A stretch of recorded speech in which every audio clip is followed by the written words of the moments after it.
The story I'm about to tell you is true.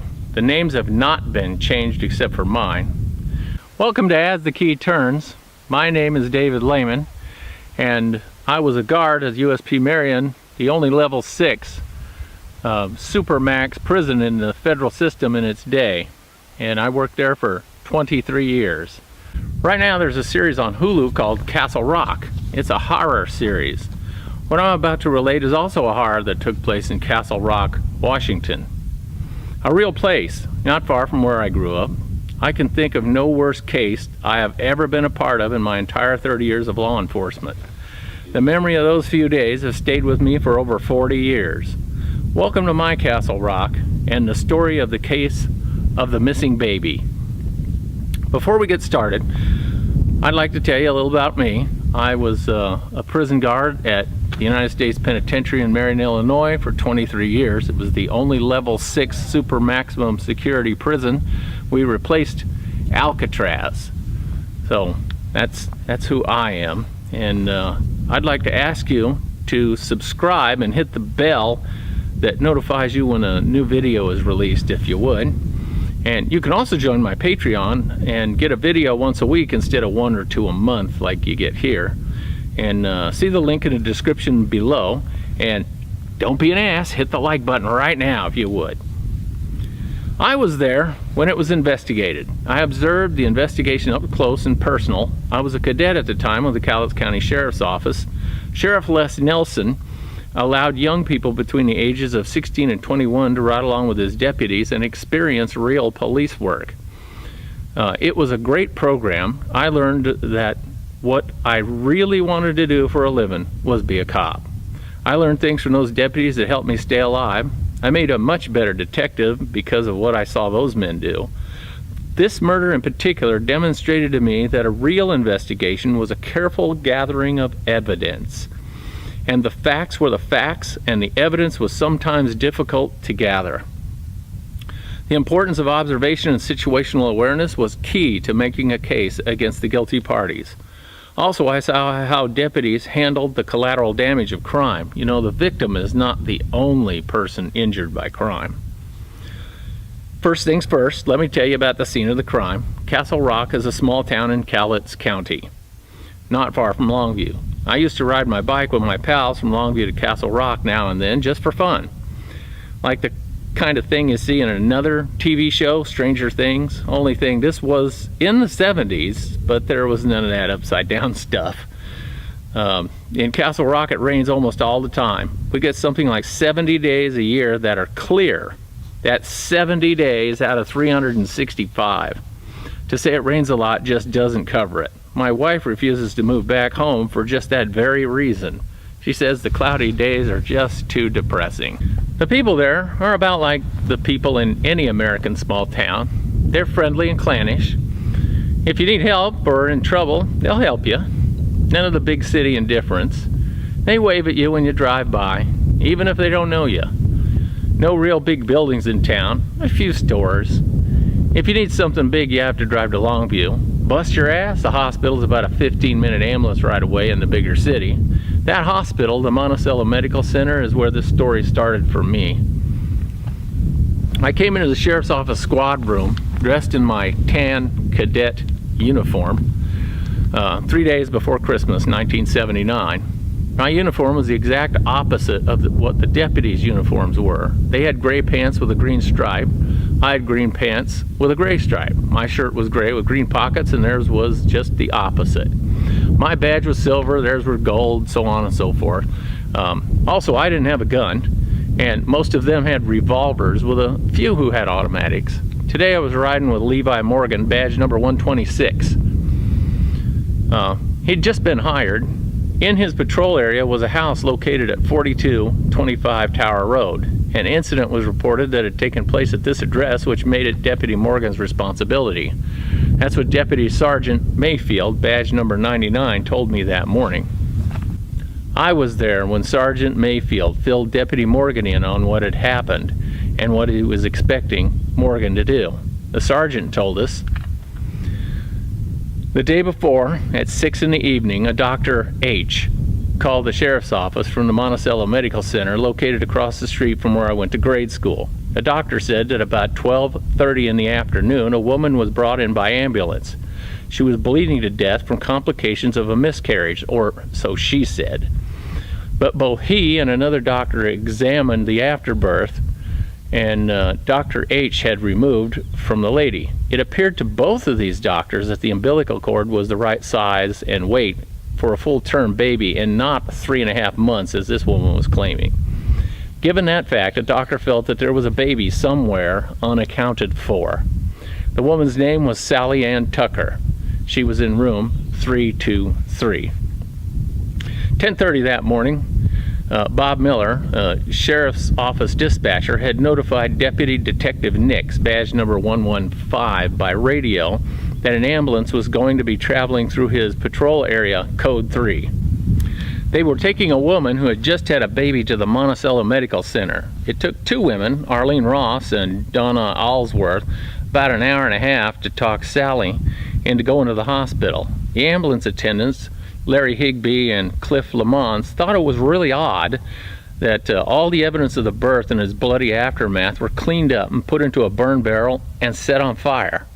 I mean, who worries about cleaning up while somebody's bleeding to death, after all? This is especially true for the house on Tower Road. It looked like as though it had never been cleaned, or at least it hadn't been cleaned in a long while.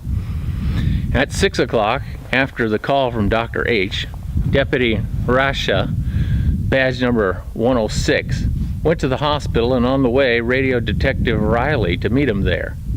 They met in the parking lot and discussed what they suspected, that somewhere there was a full-term baby and the mother was trying to convince people it was just a simple miscarriage. The two deputies went to room 323 and tried to talk to Sally Tucker, but all she did was roll over in bed and ignore them. A nurse volunteered that Sally was sedated and would remain that way until the next morning.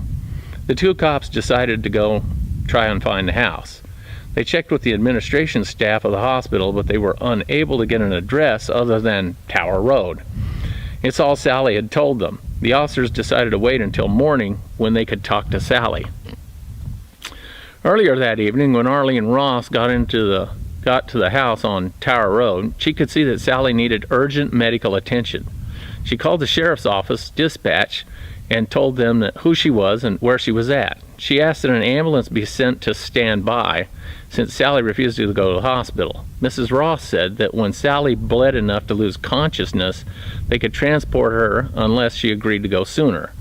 Mrs. Ross and Donna finally talked Sally into it after an hour and a half while she was slowly bleeding to death. Finally, she agreed to get into the ambulance and go to the emergency room. At noon, the ambulance arrived and took Sally to the Monticello Medical Center in Longview. Sally was examined in the emergency room and admitted to the hospital at 12:30. Dr. S. removed the placenta from Sally. She told him that it was a miscarriage after 3.5 months, but the doctor knew from the size and weight of the placenta that Sally was lying. He had Dr. H look at the placenta, and he agreed with Dr. S and had observed that the placenta had been cut with a sharp instrument. The two doctors talked and decided that this must have been a natural birth of a full-term baby, or near full-term. That meant that there was a baby somewhere and the mother is lying about the whole thing. Dr. S asked her what had happened to the baby, and she insisted that it was only a small fetus and it was in the burned barrel at her house. The two doctors decided to call the sheriff's office and tell them about a missing baby. This is what the patrol supervisor, Sergeant Mayfield, told us what had happened prior to our being assigned the case of the missing baby. He feared the worst and said it looked like a homicide investigation to him. I liked Sergeant Mayfield and had ridden with him a few times. He was a no-nonsense supervisor. His advice and directions to his deputies under his supervision was always like spot on. He thought I should study something other than law enforcement in college. His reasoning was that a cop with a degree in another field could still be a good cop.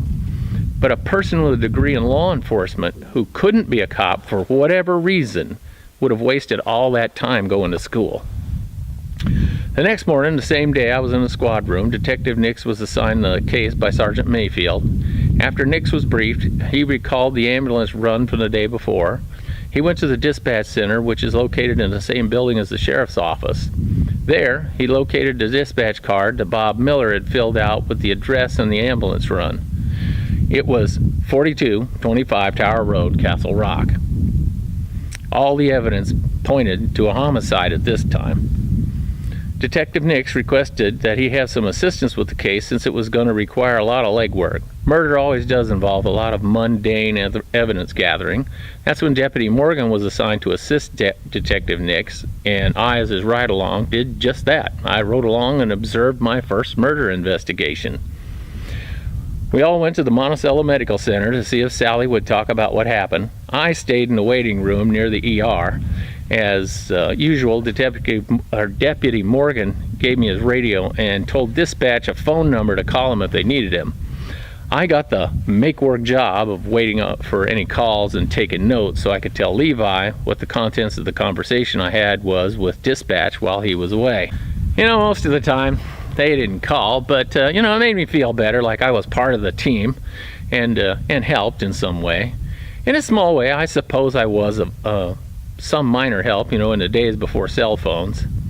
The two deputies came back after an hour or so. They told me that they knew where the murder victim was. It was a baby and had been burned.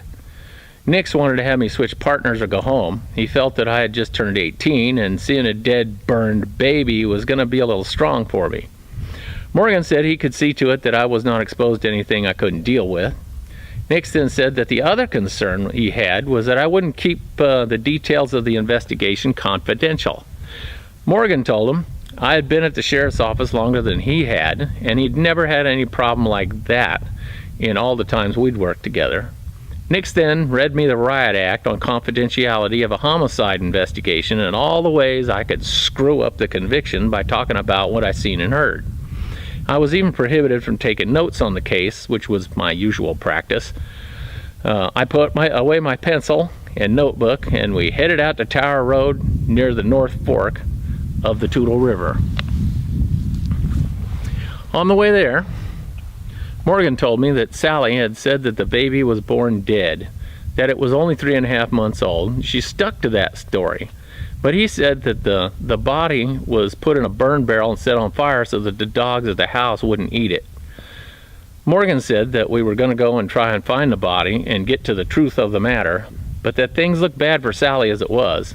He wanted me to stay with the car upon arrival at the house, but to keep my eyes open and let him know if I saw anything that might help. It was a difficult place to access. It was down Still Meadows Lane.